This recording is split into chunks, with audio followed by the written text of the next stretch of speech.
आप सभी का स्वागत है मुलाकात आपके बीच। आज हमारी मुलाकात जनाब रईस अंसारी साहब से हो रही है। रईस अंसारी साहब एक जाने माने समाज सेवक। पिछले 12 सालों से रईस अंसारी जी समाज सेवा में जुड़े हुए हैं और कॉलेज टाइम से भी इनके अंदर समाज सेवा का जज्बा था। तो वही आगे चल कर के समाज को बदलने की एक उम्मीद, एक ललक इनके अंदर जो बरकरार रही, उसने इनको मोमिन अंसार सभा से जोड़ा। आज हम अवध गारमेंट्स, जिसके प्रोप्राइटर जनाब रईस अंसारी साहब हैं, वहाँ मौजूद हैं। रईस अंसारी जी, आप अपने बारे में कुछ बताएं। जी, मैं नाम तो आप जानते ही rice Ahmad Ansari. College time से ही छोटा बड़ा मसले मसाइल कुछ भी हुआ करते थे तो अपने बड़ों के पास, जो उस मसले को हल कर सकते थे, उनके पास जा करके अपने किसी भी साथी, सहपाठी, पड़ोसी, प्लेयर, मरीज, इन सब के लिए जो बन सकता था वो करने का काम किया जाया करता था। मेरा ये सवाल है आपसे कि आप इतने शिद्दत से मोमिन अंसार सभा के साथ लगे। मोमिन अंसार सभा जो कि बुनकर और दस्तकारों का एक केंद्रीय संगठन है, इसमें आप पूरे प्रदेश क्या पूरे देश के मोमिन अंसार सभा के पदाधिकारियों की डेली उनकी आप खैर खबर लेते रहते हैं, उनको विभिन्न प्रकार की जानकारियाँ मुहैया कराते रहते हैं। तो क्या आप स्कूली जीवन से ही समाज सेवा करने की इच्छा रखते थे?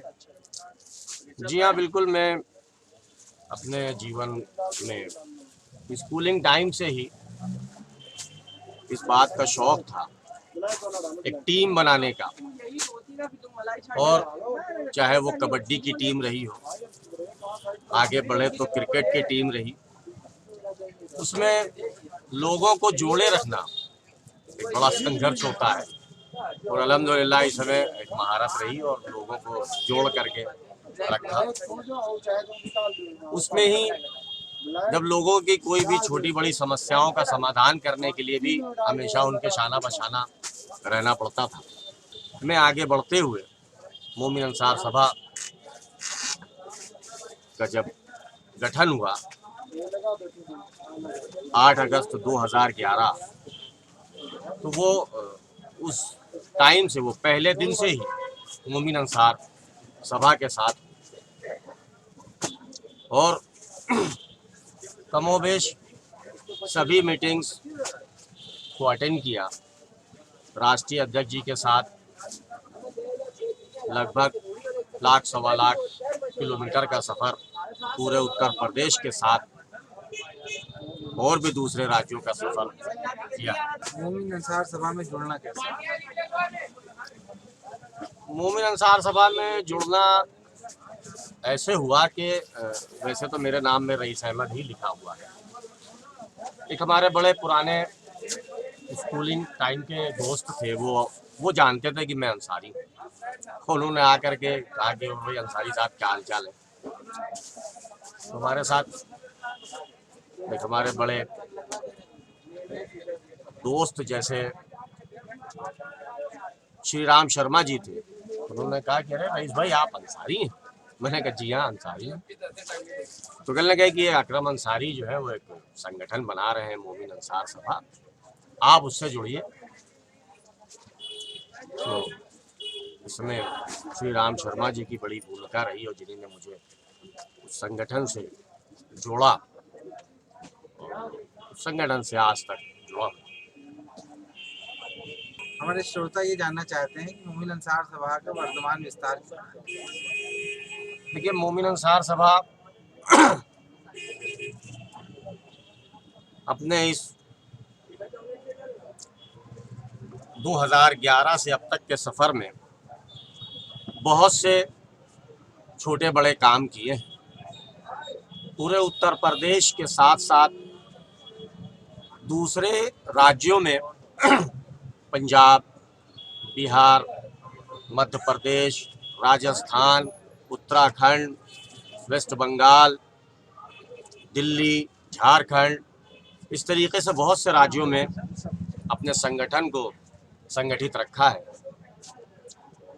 और हमेशा सुर्खियों में बने रहते हैं। भविष्य में आप अपने आप को कहाँ देखते बस मोमिन अंसार सभा का एक सिपाही हूँ और इस सिपाही होने के नाते बस अपनी कौम को, अपने लोगों को जगाते रहने का ही काम करते रहना चाहता हूँ। हैं? आप एक व्यापारी भी हैं। वर्तमान आर्थिक परिस्थितियों को देखते हुए जो व्यापार की कठिनाई है उसको कैसे दूर किया जा सकता है, आप इस बारे में हमारे श्रोताओं को कुछ जानकारी दीजिए। देखिए,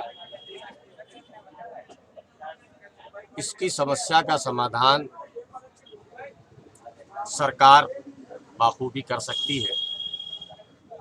जो इतनी पाबंदियां हैं